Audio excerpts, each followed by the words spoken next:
কতবার যে আমি তোমাকে স্পর্শ করতে গিয়েও গুটিয়ে নিয়েছি হাত, সে কথা আমার ঈশ্বর জানেন। তোমাকে আমার ভালোবাসার কথা বলতে গিয়েও কতবার যে আমি সে কথা বলিনি, সে কথা আমার ঈশ্বর জানেন। তোমার হাতের মৃদু কড়া নাড়ার শব্দ শুনে জেগে উঠবার জন্য দরজার সঙ্গে চুম্বকের মতো আমি গেঁথে রেখেছিলাম আমার কর্ণযুগল। তুমি এসে আমাকে ডেকে বলবে, এই উঠো, আমি আমি আর আমি এই কি শুনলাম, এই কি শুনলাম, এর মতো উল্লাসে নিজেকে নিক্ষেপ করব তোমার উদ্দেশ্যে।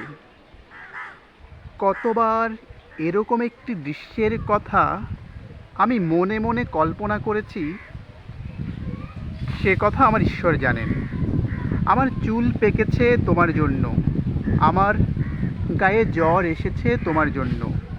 আমার ঈশ্বর জানেন আমার মৃত্যু হবে তোমার জন্য। তারপর অনেক দিন পর একদিন তুমিও জানবে আমি জন্মেছিলাম তোমার জন্যে, শুধু তোমার জন্যে।